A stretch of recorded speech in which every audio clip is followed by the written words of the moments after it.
Welcome to episode 345 of the Defensive Security Podcast. My name is Jerry Bell, and joining me today, as always, is Mr. Andrew Callett. Good afternoon, Mr. Bell. How are you, sir? I am fantastic. There is actually an air show going on behind me, so it is hard to be better than that. Well, we should get through the show then so you can go enjoy the amazing flying machines outside. Yeah, the Osprey just passed by right before we started recording. That's pretty cool. That is pretty cool. I can hear some biplanes going on. Well, yet you've taken time out of your exciting air show filled day to spend time with all of us, and we appreciate that. Absolutely. How are you doing, by the way? I am doing pretty well. I was very excited to see Artemis 2 had a successful splashdown, and all that mission appears to have gone very well. That's pretty exciting. I dig that. So, that's kind of the highlight of my week, I guess I could say. Awesome. Now that kind of paves the way for our first data center on the moon. So that's I look forward to the first time somebody has to go up there, because everybody swears the server's powered on and it just won't answer any of the pings. We have to push the button, connect the console cable. Yep. It's going to happen. It's going to happen. Anyhow. Inevitably. Just I'm good. A quick thank you to our Patreon sponsors for your continued support. Thank you very, very much. And a reminder that if you do want to support our little enterprise here, out of the kindness of your heart, you can do so on our Patreon page. It's patreon.com/defensivesec. And if you do sign up as a donor, you will get the high honor of having our podcast episodes available for your viewing or listening pleasure a week before everybody else, which we think is pretty keen. There you go. Indeed. And also a reminder that the thoughts and opinions we express on the show are ours and not those of our employers or anybody else. So, ever. There you go. Any alignment with somebody else's opinion is purely coincidental. Accidental, one might say. So, Let's get into some stories. The first one comes from Dark Reading, and this is a follow-up to one we talked about last week, and I think we have to correct the record a little bit. So we talked about the Axios web client breach that was announced last week. The very large-scale breach. Axios is downloaded like tens of millions of times a week. And at the time, I think we inferred or maybe even directly said that we thought it was as a result of the Trivy breach. Indeed. And as it turns out, it was actually a lot more interesting. We were wrong, but yes, you're right. We were wrong. The real story is more interesting. Like we wildly speculate, right? So it should come as no surprise. I am often wrong. Just ask my wife. That happens many times a day. So it is much more exciting story here. What ended up actually being the case is that the maintainer of the package was the victim of a very elaborate spear phishing campaign, and this appears to have been, not that it's particularly important, but it appears to have been perpetrated by some North Korean hackers. But what they did, which was pretty clever, so they created this entire company that was a virtual mirror of a real startup company, like down to replicating the CEO and other people in the company. They replicated the company's website. They created a Slack space that had channels that were all active. That the adversary here established communication with the victim, the maintainer of the Axios package, and over time kind of built a rapport and started inviting. They invited him into the Slack space where the maintainer said that it was a very super used the quote super convincing view of the Slack space. So everything looked above board. And eventually that culminated in an invitation to a Teams call. where they were going to talk about some business, and this person had even rescheduled that call a couple of times. yes, even rescheduled it a few times just to build a rapport. Like there was unlike what you normally hear with phishing, right? Where it's all about urgency. It's all about like you gotta act now. It's super urgent. Like this was kind of the other way. It was like very relaxed. It was very focused on building rapport, intentionally trying to build that trust. And so it culminated in an invitation to a Teams call where they were going to talk about some additional business. And of course, this is where it goes off the rails. We've seen this happen, this kind of playbook happen quite a few times. When the person was invited to the Teams call, it obviously wasn't a normal Teams call. It was something that was controlled by the bad actor here, and it was the victim here got a message that they had to download some software because they had an out of date component on their computer that prevented them from joining the Teams call. Well, they did that. They installed it, and that was a remote access Trojan. And from there, it was kind of game on. The adversary was able to collect the authentication credentials for the npm repository and kind of game over for there. Now, the one thing that is interesting is that it appears that it wasn't actually compromised. The malicious package weren't available for that long. So this was a very sophisticated attack, but the response actually was pretty good. Like they were removed within hours, which it's sad that and very unfortunate that it happened at all.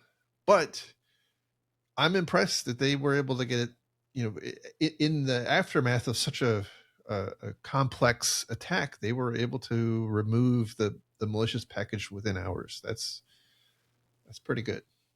Yeah, and I should have had this before the show. Like I'm trying to figure out how they figured it out. There was an external detection very quickly. So it seems like some third-party scanners maybe picked it up and reported it back, which is good, right? One of the things we're talking about often on the show is how do we deal with a fully compromised publisher and developer, right, who is pushing things out under their name, under their authority, that is seemingly coming from the main developer and with all the authority and permission and trust of that main developer. How do we pick up on those? So it's one thing I want to look into is what picked up and how and why did it get detected by some sort of third party to say, hey, something's wrong here fast enough, which is good. I think it's good, but I just don't know how it's done yet. And I have failed to be ready for this. Damn it. I know. So it points out, by the way, that for a long time, like a lot, especially as of late, a lot of the security frameworks and whatnot will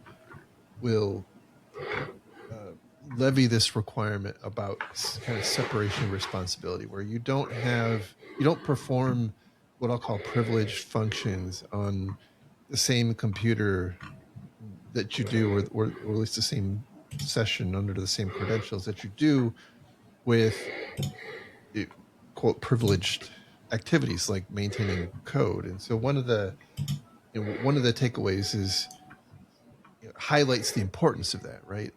If this would have happened on a system that wasn't used to also check in code, it would have perhaps been harder. Not to say, by the way, that it couldn't still have happened, right? Because they had a remote access Trojan, and so they could have laid in wait and found a different way. But it highlights that would have made another obstacle. What is interesting though is that this is an open source maintainer, right? And so like the level of sophistication and tooling that we can realistically expect out of an open source maintainer is not high. Like I don't think you can expect a maintainer of a volunteer maintainer of an open source package to maintain two separate computers because that's how we think it should be done. Right. That's not a and then on the other end, like the kinds of tools that you would need to be able to detect and prevent these kinds of attacks on your computer are typically not available to consumers.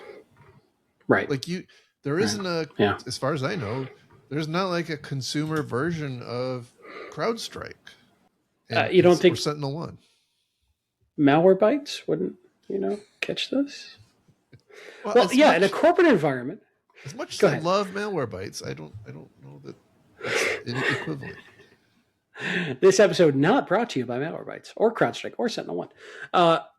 The interesting thing is in a corporate enterprise environment, there's a few things we could do to stop this. So that installation of the rat is one that immediately jumps to mind. Mm-hmm. If my admin doesn't have the ability to install software, if my local user doesn't have admin rights to install that software, they can't be tricked into installing software. They'd have to come to IT. Hopefully IT would go, wait a sec, we manage that. We'll make sure that we manage, and hopefully somehow short circuit that cycle. Now, the idea being taking away admin rights from a developer on their work machine is obviously very controversial and could cause a bunch of other issues, but it would stop this issue. We also don't know, would that rat have been detected and blocked by some of the aforementioned tools that you mentioned, like what, we don't know. Sentinel-1. We don't know. It'd be very interesting to find out. And now it probably immediately they've added detections and blocking for it in those tools, but it's always the 0 day that I'm always curious about, which is where we've talked about some other interesting tests that would test against this. The other thing I think about is, again, back to your point, these open source maintainers that are often volunteer roles, if they're going to keep getting targeted like this as an enterprise, we have often said, hey, automatically update your dependencies as quick as you can. Maybe we should stop that advice and say, hey, maybe give a couple weeks for a new version to burn in, and maybe the industry will detect a problem in those first couple weeks, hopefully.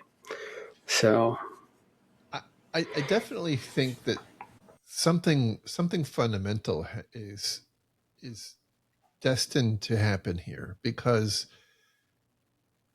I don't like, there's not a magical pot of money that's going to appear to properly fund open source, all the various open source maintainers with the tooling that they would require. Like, that's just not going to happen.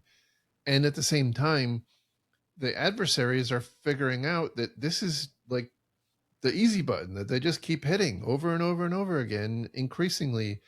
And they actually point out that, the tactics that were used in this attack look a lot like what's been used against some of the, the cryptocurrency exchange founders and investors and whatnot. And they're pointing out that, in those instances, the adversary here was able to, they often could clean out an account, a crypto account or maybe even an exchange, and get a fair amount of money. But with this approach, if they're able to compromise a package that's, widely used like Axios was, who knows how far and wide they can plant their hooks, and it could lead to far more lucrative things than just targeting, the leadership of one particular company. So, I think the expectation is that we're just going to see more and more of this. And at the moment, I don't see an off ramp. Yeah, I agree. We've talked about this, I think, almost every show, the last couple of shows, that there's something. It could be that we have a little bit of bias because we keep covering these, but it sure feels like this is such a ripe area for attack that's being highly successful, and we don't have a lot of controls in it yet. Yeah. I mean, we do talk about it a lot, but at the same time, it's happening a lot more than we are talking about it. So that's keep that in mind. Like, there is some availability bias, but there are a lot of attacks that are happening which we're not covering. Like, so it is, I think it is legitimately happening more frequently. And I also don't think that there's anything, even, by the way, even if like GitHub and npm and PyPy and all the repos amp up their security, I don't know that it's going to solve this particular issue. It might create additional hurdles that the adversary has to get through, but if they have full control over the developer and maintainer's system, it's kind of an inconvenience. Indeed. So anyway, happiness all around. Yeah, the one last thing I'll say on this, we move on, Sure. is that the low and slow nature of the social engineering attack, I don't want to breeze past that too much. That's really different and interesting. Yes. And that slow burn approach is something we've got to start to adjust to. That building trust and rapport over time is something we, because I think that's just going to get easier with AI and other tools are going to make that. It used to be too costly.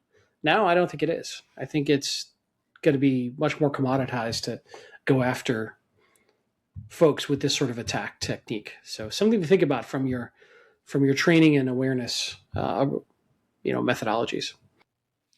It's a good point. They do mention that in the article about how they expect this is going to become more common, in part because AI is making it easier and more economical and available to a larger set of threat actors, because it enables them to create kind of at scale personas, that kind of mimic entire companies, and so there's a plus the fact that it kind of abstracts away language barriers and lots of lots of things that were kind of structural inhibitors or sand in the gears, at least, are made a lot easier by AI when used by the adversary. So I think it's going to become more of a challenge. And I think you hit on something that is really important, is that, again, our legacy security awareness training is really focused on, one of the big pillars of phishing and fraud is related to urgency. And this is kind of flipping that 180 degrees. And so we have to think about how we're going to advise our people in the wake of that. It's a good call out. All right, our next story comes from Bleeping Computer, and the title here is New Venom Phishing Attacks Steal Senior Executives' Microsoft Logins. So this is something that continues to evolve over the months. We've seen a steady evolution of attacks, but what's new here, and there's been several articles in with kind of covering adjacent spaces, but the net is that there are a lot of commodity phishing as a service toolkits available to help bypass the Microsoft login scheme, I guess, as it were. And this is a particular deep dive on Venom, which is apparently a closed source attack kit. And the way it works, it has kind of the typical functionality that we've seen. It can harvest credentials like traditional multi-factor password, user ID, but it also can, if those don't work, it can go the device code phishing route.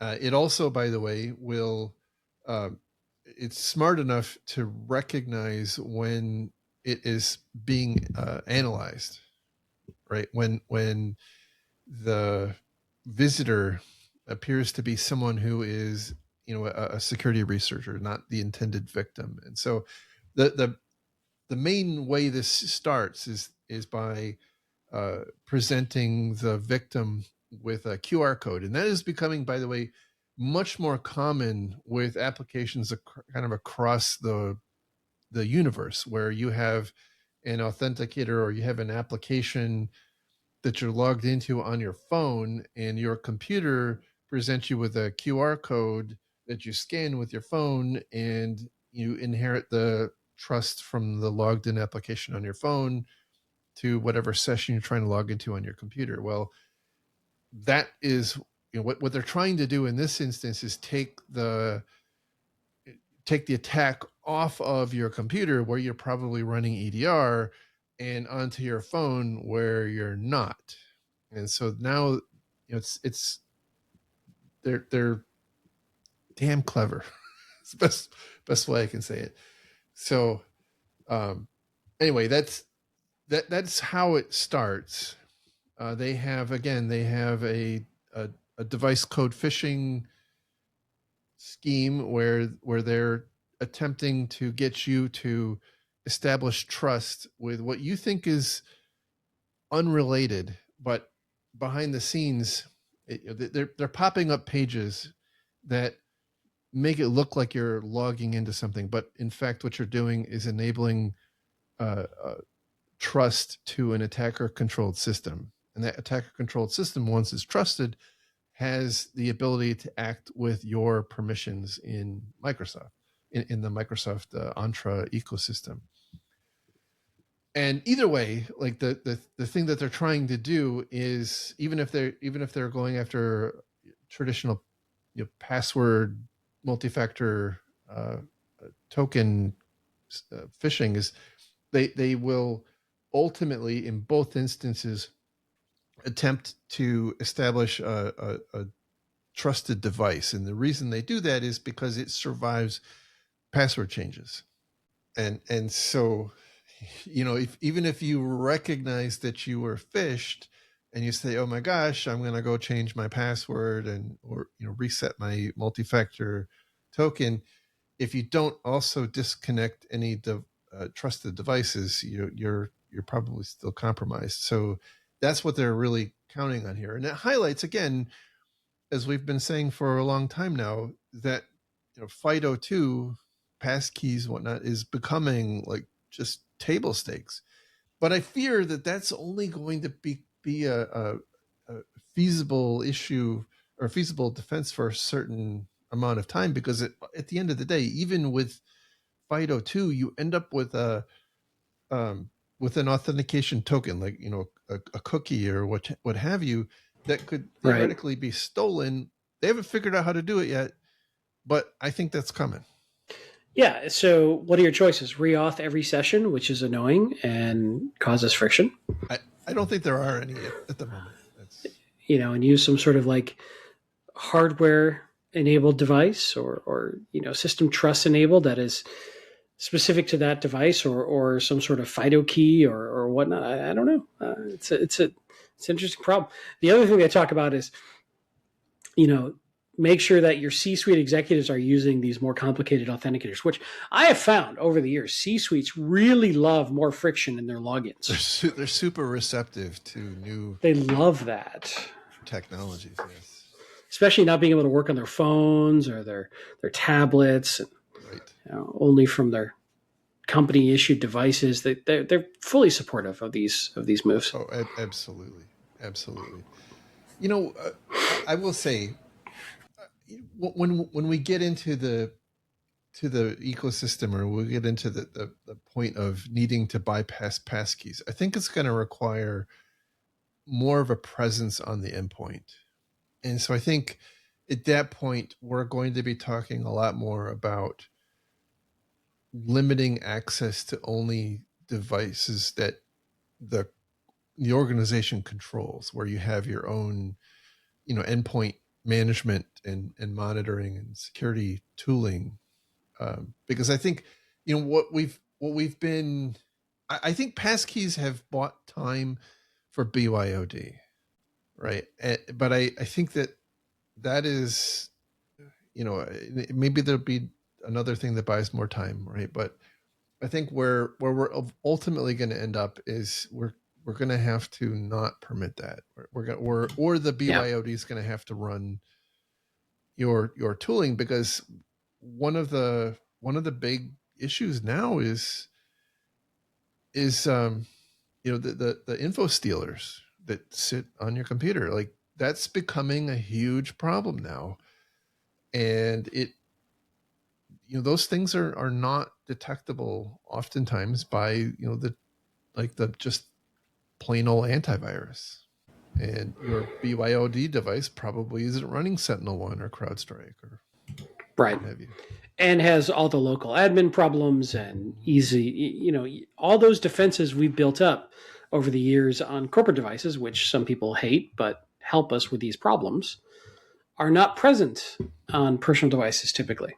Right. And who are the, as this article points out, like who are the one of the most juicy targets for adversaries but the C-suite? Well, what do the C-suite want to do? They want to run their own devices. One of the things we used to do when I was at IBM was above a certain pay grade, you would have a higher level support, right? IT support. And you would have backup devices. Like the company would maintain additional devices for you.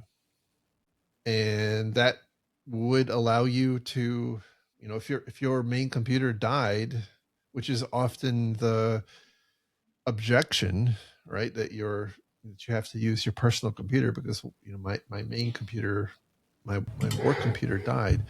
You have, the company has solved that problem for you. So Right. I think not every company obviously can do that, but anyway, I think it's going to become an increasingly large risk to not limit access to just those devices that are controlled and secured by the company. I mean, not every company controls and secures their own devices, so maybe there isn't a big difference in some instances. I don't know.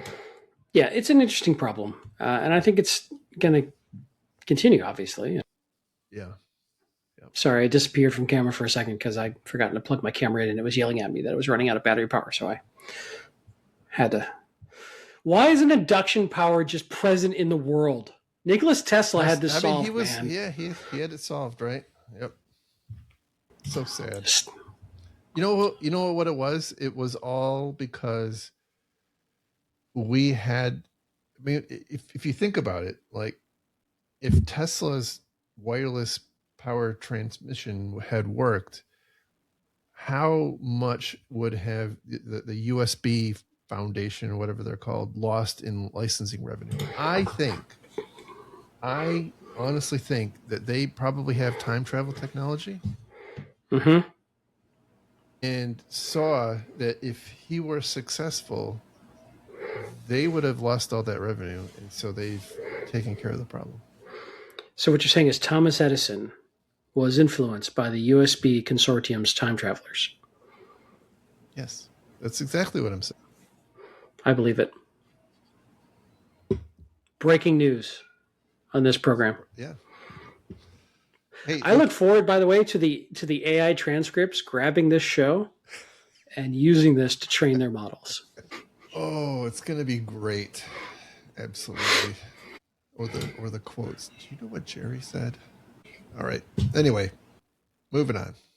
Next story comes from Bleeping Computer, and the title here is Google new UNC 678354, whatever, I don't know. Hackers steal corporate Zendesk support tickets.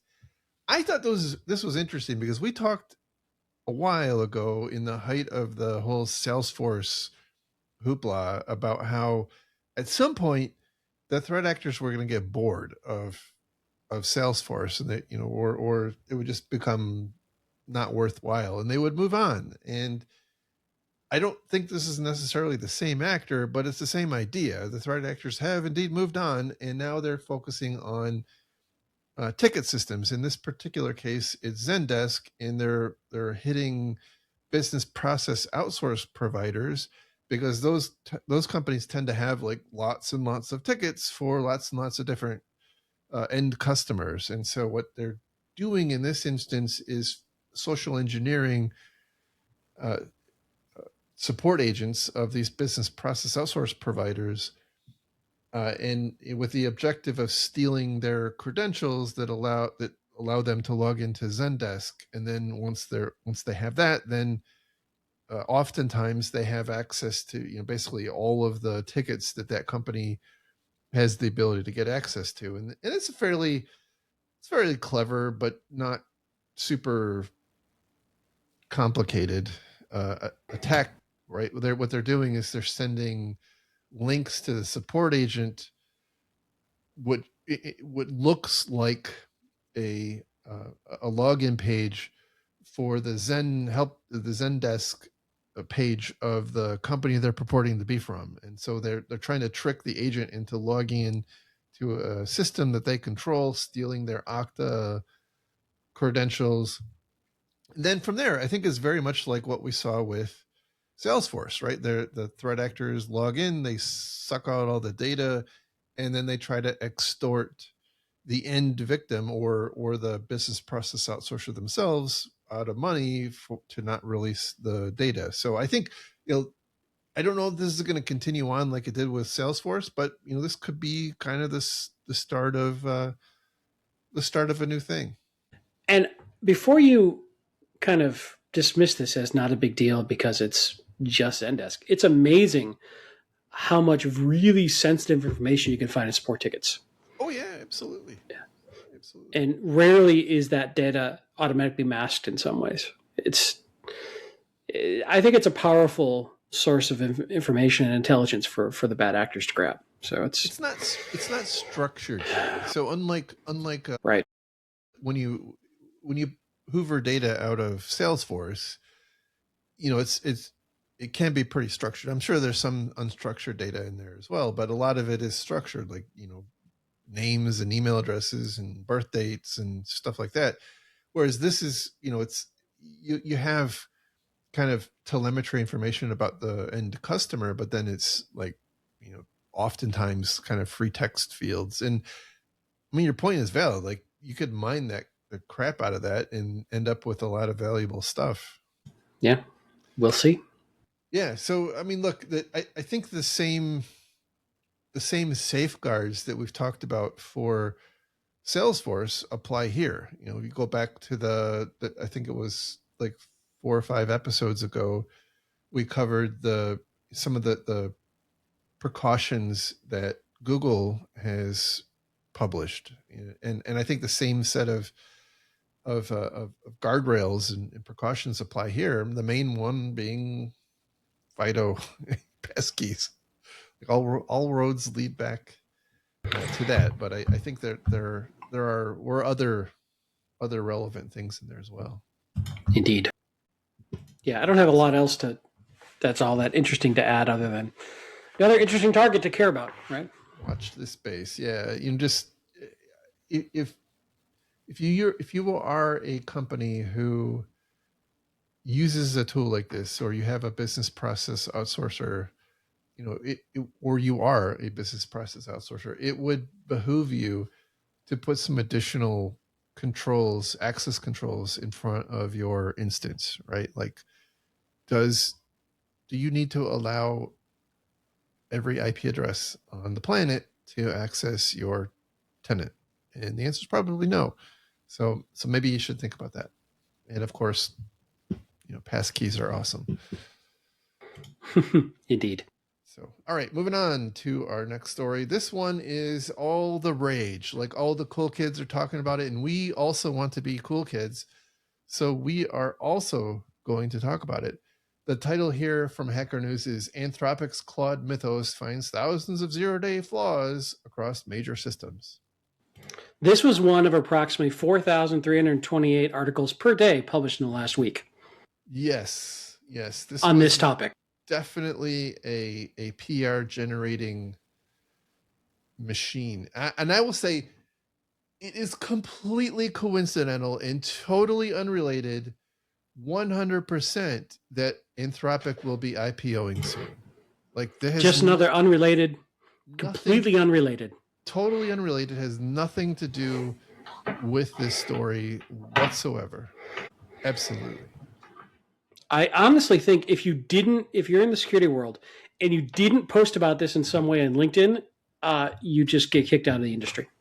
It's true. Your security card gets taken away. Just gone. See you. Bye-bye. Shipped to North Korea. So the story here is that Anthropic has made claims that their new, yet to be released model called Mythos is so good at finding vulnerabilities. How good is it, Jerry? It is so good that it's so good that the White House had to convene a special meeting of the top companies to figure out how they were going to mitigate the challenges associated with the eventual release of this model. But in the So meantime, what you're saying is what this problem calls for is more meetings. it is absolutely a meeting generating event.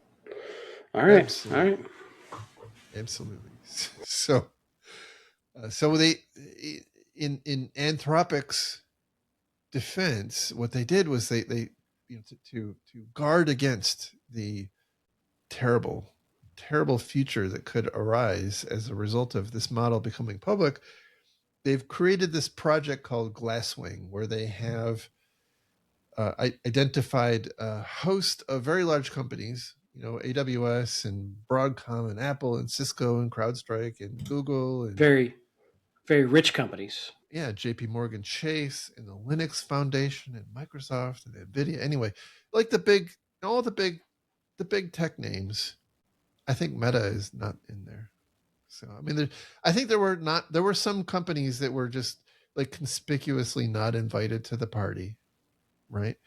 Anyway, they were given, these companies were given special preview access and a whole bunch of credits, like billions of dollars of credits to use this model against their own software to find vulnerabilities. The idea being that, hey, y'all really got to figure out what vulnerabilities you have, or what Mythos can find, and then fix them, because at some point we're going to release this thing public and the bad guys are going to use the model to go find it. And one of the things that, I mean, other than like, if you get past some of the layers of ridiculousness, like get past like the IPO and whatnot, the fact that this is marketing, you do get to a point where you say, well, it is a fact that Anthropic Claude has been really good at finding vulnerabilities. Like even the existing models have been very good at finding vulnerabilities, and there's no reason to think that the new model is also even better. Like they have actually some quantification of how much better You it mean is. no reason not to think? Yes, exactly. No Yeah, reason not yeah. to think that it's also awesome. So they actually have bar charts. Like, I mean, there's literal bar charts. How, There's that's literal how can bar. you? It is so serious that there are literal bar charts that And show. you look, you've got to get those authorized and attested by the Bar Chart Association of America. You can't screw around with that, man. There's serious consequences. You just don't throw bar charts out. That's No. You don't play with bar charts. So, I didn't know there were bar charts. Wow. You know what? I gotta call some people. There are bar charts. Anyway, but so here's the thing. It is true, and I there's a bunch of because of how plugged I am into the security community. There's a bunch of pretty well respected vulnerability and exploit researchers who have said this, Claude is really good. They haven't seen Mythos, but they have no, they expect that it probably is very good at finding vulnerabilities. But one of the challenges I have, not just to be clear, not just finding vulnerabilities, but authoring very complex exploits that work. In theory, like what we're being told, is not just finding the vulns, but finding highly effective and creating thousands and thousands of zero-day exploits against very, very common components of the ecosystem we're in. So yeah, that's the bigger concern as I read it. Yes. Back to you. Correct. So it's kind of vulnerability identification and exploit writing at scale is the kind of the big concern here. The approach here is to try to mitigate that by giving the biggest software companies an ability to find and fix those things up front. But The challenge I see is that it's not deterministic. Like there's still a lot of human in the loop that has to happen. Like you've got to figure out how to have Mythos approach the problem. And so I think that even if there is, wild success, if the agent is as good, or if the model is as good as purported to be, I think we're going to have a lot of problems ahead for us, because it's guaranteed that they're not going to, they being the software companies here, are not going to have figured out all the ways in which that this model can be used to identify vulnerabilities and exploits, meaning that like there's still going to be vulnerabilities and exploits to find that haven't been found up to now, and clever people who, once they have a chance to use the model, will go off and find stuff, probably at scale again. And I think that what I'm really trying to say is that there is a lot of marketing fluff here, no question about it.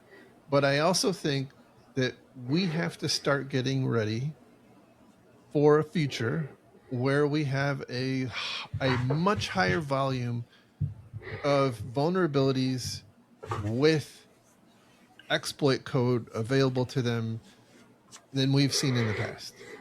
And that to me, oh, go ahead. Sorry. Yeah, the bottleneck, and I think this is kind of echoing your point. Finding the bugs and the exploit code as a defender is really only about 10% of the problem. The bottleneck is fixing those vulnerabilities, typically.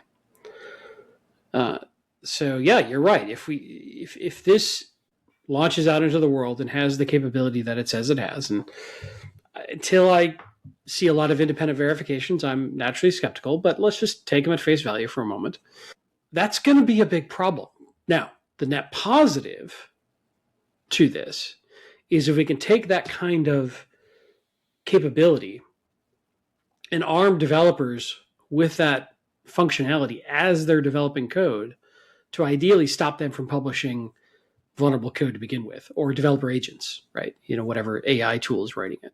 If we can take this functionality, which is in part of what Anthropic says, right? We can have our code agents know this stuff, or have this iterative, of course, for a small extra fee, in the background, iteratively running through this and fixing the code before it ships, then it's a net positive.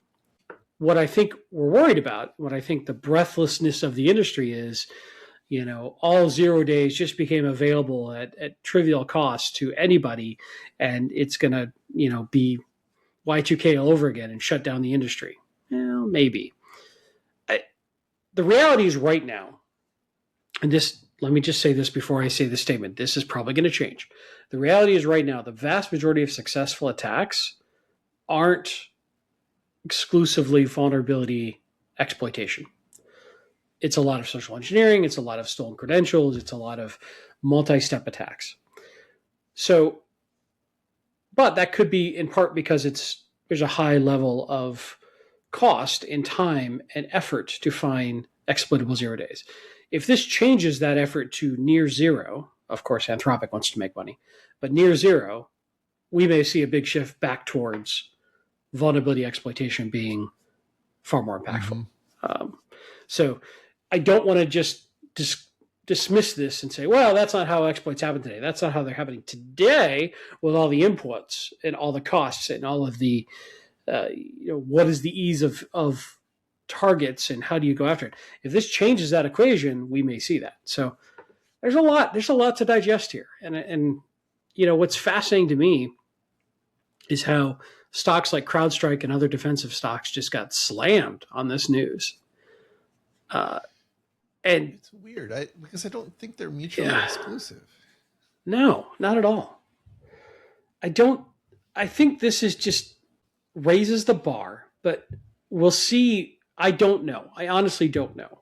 And you're never supposed to say this, by the way, as as an influencer and thought leader that you don't know. You have to breathlessly explain exactly what's going to happen. I don't know what's going to happen. But one possible future is that this is just another set of inputs that raises the bar a bit and we adapt. I don't know if it's the earth shaking change to the industry that a lot of the incredibly articulate AI written LinkedIn posts will have you believe it is. But I don't know. I could be wrong. I'm old and cynical. The concerns I have is if, well, I've got a couple of concerns. There was another article that I ended up dropping out of the running for the show about how Microsoft is unresponsive sometimes to researchers who report vulnerabilities, and I suspect that there's probably a capacity issue there, right? And so I think a concern is if we increase the flow rate with which serious vulnerabilities are identified, and those are also paired with exploit code coming with them, it's probably going to overwhelm the current capabilities of certain companies, or maybe many companies, to respond to them. And so we're going to have a period where we are stuck dealing with 0-day vulnerabilities with exploit code kind of sitting out there. The bigger concern I think I have is what we've seen with open source, where we talked about, gosh, I was 10 episodes ago or so, where the maintainers of curl just stopped accepting AI generated vulnerability reports because they were so crappy. Now I think that there has been a follow-up, by the way, that they have started, they are still accepting AI augmented vulnerability reports where they're coming, it's a vulnerability that is identified by AI and confirmed by some legitimate researchers. So they have said that they're actually getting higher quality reports now from that. But like the fundamental problem is that you have huge amounts of our ecosystem and code being maintained by volunteers who have a very finite capacity to fix things. And so even if you say, well, they just use AI, well, I mean, you've got like all over the map, you got some people who say, well, like, hell no, I'm not going to use AI in my thing. And then you got people who, like, even if AI were to submit pull requests with the fixes, they just don't have the capacity, they just don't have the bandwidth, the time to vet all, potentially all of the things that are going to come their way. So I don't know also what's going to happen. I genuinely don't, but it feels like we're going to have a period of uncomfortableness. And I don't know what that's going to look like, but I genuinely think that we're going to see having to juggle a lot more, like prioritize, because look, today we always, anybody who's run any sort of any reasonably sized network has had to deal with the reality that, like, you've got a vulnerability that doesn't have a fix or that you can't fix, and you have to deal with that. But what happens when you have 10 times or 100 times what you currently do? What do you do then? And so I think, well, you buy the Anthropic code fixer in the Anthropic code fixer prioritization module and mortgage the company to fix all this stuff. but I mean, I know that's it's said in jest, but, and I'm sure there will be offers made. I'm sure there'll be a new, entire cottage industries of companies who will have a solution that purports to fix the problem. But the reality is, it's not like, you can't fix problems in Windows. Like you can't take Anthropic and have it create a patch for Windows. It's just not how it works. So I think we have to start getting ready for that potential eventuality, and I don't know what that really looks like, but I think that the risk management processes of companies is about to get stress tested. I think you're right. Depending on how this goes, right? If this is real, and if this functionality is duplicated by others at a lower cost, or if Anthropic ever releases, I mean, this is a bit of a responsible disclosure sort of debate right now. They're working with certain companies and sharing this with them and giving them the opportunity to patch, and we'll see. Or this could be a whole bunch of clever marketing. We'll find out. Yeah. Even if it is, though, even if it is clever marketing, maybe it's not this release, but it's going to Mm-hmm. happen sooner or later, right? It's it's the train is on the tracks. Yeah, We can argue how far and how fast the train is moving, but like it will yeah. get there eventually. So, anyway, moving on to our last story. This is it's not what it seems to be. Okay, I included this story, which is from Business Insider. The title is Mercor hit with 5 contractor lawsuits in a week over a data breach. Woohoo! So Mercor is an AI training company. I hadn't heard about them, by the way. It makes sense. Their business model makes sense in hindsight. Like we can argue about is that a good idea or a bad idea, but basically they're like Mechanical Turk for those of you who remember that. But instead of like doing some stupid crap for people who have too much money for entertainment, they're hiring people to train companies' AI models, right? So it's like a gig work for people to go do things that AI companies need done to train their models. So they had a big breach. The breach was a result of the Light LLM we talked about last week. Here's where it gets interesting. They got they lost a lot of data. Their data was stolen, so they've been the title indicates they've been subject to a bunch of lawsuits, including one where Barry AI, who owns that Light LLM, was named as a defendant, but also Delve was named as a Dun dun defendant dun. because Delve was underwriting. I don't know if that's the right word to use. The SOC 2 assessment for Barry AI. So is the implication that Barry AI, by using Delve, was not as secure as they purported to be? Yes. Yes. Which I don't think that's how it works. Like I think that has a very low chance of Hey, surviving. anybody can sue anybody for anything in the U.S. Right. But here's the thing.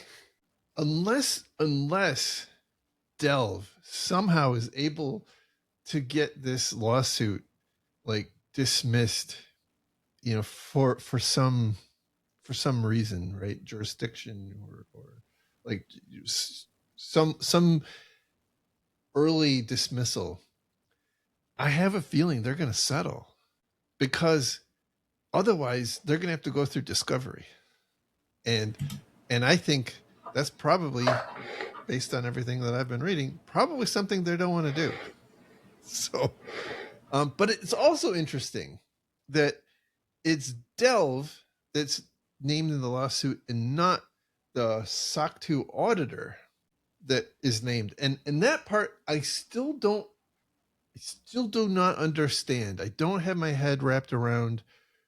I mean, I get I obviously I understand the accusations against Delve, right? And I'm not trying to defend them in any way. But what I don't understand is why all of the hate. Why Delve is the single lightning rod when, in fact, like their alleged co-conspirators were the audit firms.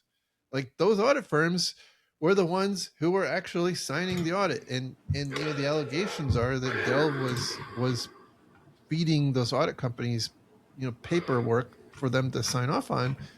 But like, I don't see anybody directing hate towards those audit companies, and that's just frustrating to me, and I don't know why it bothers me so much.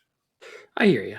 It's a reasonable question. I think it's a good question. I wonder if Delve is a lightning rod because they're the new kid on the block here. They're the one who's trying to be a disruptor. They're the one trying to tout their methodology. They're the ones that psychologically these customers might feel, you lied to us. You promised us something that is not true. And you smoke and mirrored us. And you could be right. And it'd be very interesting to see how Delve's terms and conditions are written, and that a lot of this liability might just pass right on through to those assessors. Mm-hmm. And Delve is just a middleman, as they've been somewhat explaining in their defense of this. But perception is 9/10 of the law, to twist an analogy in the wrong way. And I do wonder if that's part of it, where Delve is seen as, I heard that out there. Might have to wrap the show so you can go watch the pretty jets. That's right. I should run ADSB in the background and see what you got flying around out there. But anyway, I just wonder if part of it is, hey, and maybe also Delve is where the money is. Probably so. Or where the good insurance coverage is. I don't know. It could also be, you know how legal stuff works. They just grab everybody they can initially, although to your point, they're not grabbing the assessors and then seeing where it starts. And I also wonder if there's some jurisdictional issues here, maybe. I don't know. Delve is potentially a U.S. company and some of their assessors are not. I don't know. You bring up a good question. I have no good answers. Anyway, I thought it was an interesting tie of a bunch of different things we've talked about recently. Yeah. By the way, the anonymous author of that Substack channel, I guess, site, however you refer to it, kind of went quiet. They posted they made a couple of posts, and it's been about 2 weeks. They said they were gonna go dark for a week, and it's been almost 2 weeks, and they haven't posted anything more. And the next post was supposed to be like where the juicy stuff was. So I don't know. I don't know what's going on there. I bet some legals are legaling. I have a feeling. Well, that was my initial thought too, but then I was thinking, well, if the legals were legaling, then they probably wouldn't leave the site up. So who knows? Maybe they were found dead in a self-inflicted suicide with that was multiple gunshot wounds to the back of the head. That's close. Interestingly, I did just pull up ADSB Exchange, and a lot of that stuff is not being picked up or not broadcasting on ADSB. So I don't know what you got. I couldn't tell you what you're seeing right now because I'm pretty sure those are F-16s. You should go enjoy the air show, and I think we should wrap the show. Yeah, I'm gonna do that. So anyway, Delve is still in the hot seat, and there's more stuff continues to come out. And by the way, we still don't know what's real, right? There's a lot of allegations.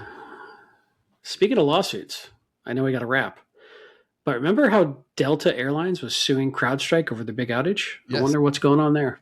I need to go do some research and see what's happening with that. We'll find out. Yeah. All right. Thank you for your time, everybody. It has been a pleasure. If you want to find links to the stores we talked about today, go to our website and look for episode 345. It's defensivesecurity.org. We also, just as a quick reminder, have the most awesome YouTube channel ever. And I don't say that lightly. Just search for Defensive Podcasts on YouTube, and you will be amazed and astounded. If you want to support our show, you can do so on our Patreon page, patreon.com/defensivesec. And if you want to find me outside of the podcast, you can do so on infosec.exchange. Just look for @Jerry. And where can people find you? I am also on your phenomenal Mastodon instance, InfoSec Exchange at Lerg, L-E-R-G, as well as on the site formerly known as Twitter, now known as X at Lerg, L-E-R-G. Awesome. Thank you, everybody. Have a lovely day, and we'll talk again soon. Take care. Bye-bye. Bye.